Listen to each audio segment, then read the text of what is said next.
आप सुन रहे हैं लखनऊ समाचार। आइए सबसे पहले सुनते हैं उत्तर प्रदेश की बड़ी खबरों को अरशद से। उसके बाद देश दुनिया की बड़ी खबरों को सुनेंगे चेतना कला से। पीलीभीत से वरुण गांधी का टिकट कटने पर कांग्रेस नेता अधीर रंजन चौधरी ने उन्हें कांग्रेस में शामिल होने का ऑफर दिया है। अधीर रंजन ने कहा, वरुण गांधी को अब कांग्रेस में आ जाना चाहिए। वो साफ छवि के नेता है। भाजपा ने उन्हें टिकट इसलिए नहीं दिया क्योंकि उनका गांधी परिवार से संबंध है। बांदा जेल में बंद माफिया मुख्तार अंसारी को पेट दर्द की शिकायत पर जेल प्रशासन ने दुर्गावती मेडिकल कॉलेज में भर्ती कराया। माफिया का आईसीयू में इलाज चल रहा है। मुख्तार अंसारी से मिलने के बाद उनके भाई अफजाल अंसारी ने कहा कि उन्हें खाने में कोई जहरीला पदार्थ दिया गया है, वो होश में है। बेटे उमर अंसारी ने कहा, 900 किलोमीटर दूर से आया, मिलने नहीं दिया गया। लोकसभा चुनाव की तारीखों के ऐलान के बाद पीएम मोदी की पहली रैली 30 मार्च को मेरठ में होगी। उनके साथ मंच पर आरएलडी के राष्ट्रीय अध्यक्ष जयंत चौधरी भी रहेंगे। गठबंधन के बाद पहली बार बीजेपी के मंच पर जयंत चौधरी दिखेंगे।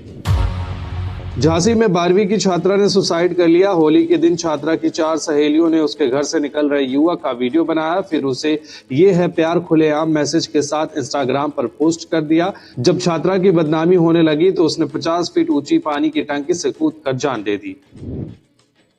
सीएम योगी ने गोरखपुर के घंटा घर में भगवान नरसिंह की आरती उतारी और पूजा किया। सीएम ने रथ से लोगों पर फूल और गुलाल बरसाकर होली खेली। इस दौरान उनका अलग अंदाज देखने को मिला। वो ब्लैक चश्मा और रंग बिरंगे साफे में नजर आए। एटा में होलिका दहन के बाद अक्षर डालने को लेकर विवाद हो गया, जिसके बाद रिटायर्ड फौजी और उनके बेटों ने 4 युवकों को गोली मार दी। एक युवक की मौके पर ही मौत हो गई, जबकि 3 की हालत गंभीर है। पुलिस मामले की जांच में जुटी है। शामली की कैराना लोकसभा सीट से सपा उम्मीदवार इकरा हसन ने आज अपना नामांकन पत्र दाखिल कर दिया। सपा उम्मीदवार इकरा हसन ने कहा, भाजपा और रालोद के गठबंधन से हमारे चुनाव पर कोई फर्क नहीं पड़ेगा। लखनऊ में शराब के नशे में पति ने पत्नी की पीट कर हत्या कर दी। आज सुबह जब नशा उतरा तो देखा कि पत्नी मरी पड़ी है। पुलिस के डर से आरोपी मौके से फरार हो गया। बिजनौर थाना पुलिस ने हत्या की धाराओं में मुकदमा दर्ज कर आरोपी की तलाश शुरू कर दी है। मुरादाबाद से सपा प्रत्याशी और मौजूदा सांसद डॉक्टर एसटी हसन ने नामांकन करने के बाद कहा कि बीवी को छोड़ दुनिया की सब महिलाएं मेरी मां और बहन हैं। 2019 में चुनाव जीतने के बाद सार्वजनिक रूप से मंच से रामपुर की पूर्व सांसद जयप्रदा को तवायफ कहकर पुकारा था, जिसके बाद सांसद ने ये बात कही। हाथरस में दबंग पिता पुत्र ने पड़ोसी गांव के दंपति की कुल्हाड़ी से काटकर हत्या कर दी। होली के दिन सोमवार शाम को दोनों पक्ष में विवाद हुआ। रात में शराब के नशे में पिता और बेटे किराना स्टोर चलाने वाले बॉबी के घर पहुंचे। पहले बॉबी को लाठी डंडे से पीटा, पत्नी को भी जमकर पीटा, फिर दोनों को काट डाला। बीजेपी ने लोकसभा चुनाव 2024 के लिए अपनी छठी लिस्ट जारी कर दी है। इस लिस्ट में 3 उम्मीदवारों के नाम हैं। पार्टी ने राजस्थान के दौसा सीट से कन्हैया लाल मीणा और करौली धौलपुर से इंदु देवी जाटव को टिकट दिया है। मणिपुर की इनर मणिपुर लोकसभा सीट के लिए थौनाओजुम बसंत कुमार को उम्मीदवार बनाने का फैसला लिया गया है। दिल्ली के मुख्यमंत्री अरविंद केजरीवाल की गिरफ्तारी का विरोध कर रहे आम आदमी पार्टी के कई कार्यकर्ताओं को पुलिस ने हिरासत में ले लिया है। आप कार्यकर्ता पीएम आवास का घेराव करने के लिए निकले थे।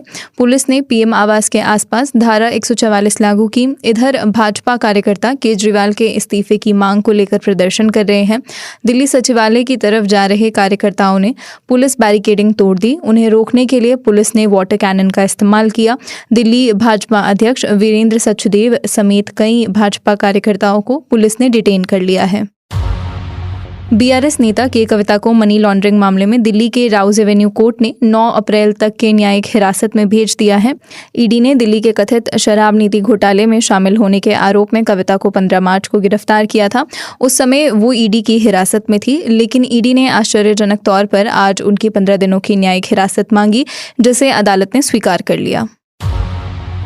बीजेपी ने आज हिमाचल प्रदेश की 6 विधानसभा सीटों पर होने वाले उपचुनाव के लिए प्रत्याशियों का नाम ऐलान किया है। कांग्रेस से आए सभी 6 बागी विधायकों को टिकट दिया गया है। सभी 6 सीटों पर 1 जून को लोकसभा चुनाव के साथ ही वोटिंग होगी। इन विधायकों ने हिमाचल में राज्यसभा चुनाव में क्रॉस वोटिंग की थी, जिससे कांग्रेस कैंडिडेट हार गए थे।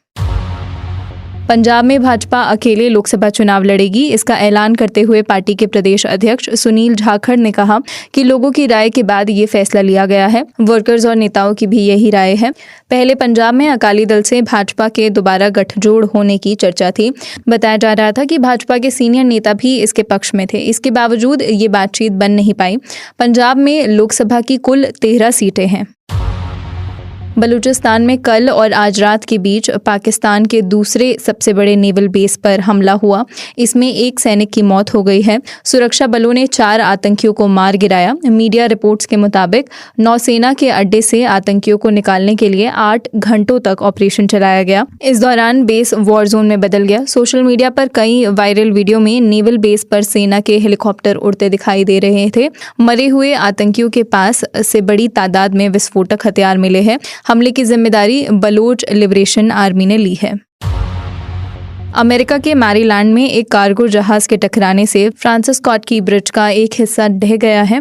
घटना अमेरिकी समय के अनुसार रात करीब 1:30 बजे हुई। पुल से टकराने के बाद इसमें आग लग गई और जहाज डूब गया। सिंगापुर के झंडे वाला ये जहाज श्रीलंका की राजधानी कोलंबो जा रहा था। इसका नाम दाली बताया जा रहा है। अधिकारियों ने कहा कि 7 लोगों को रेस्क्यू करने की कोशिश की जा रही है।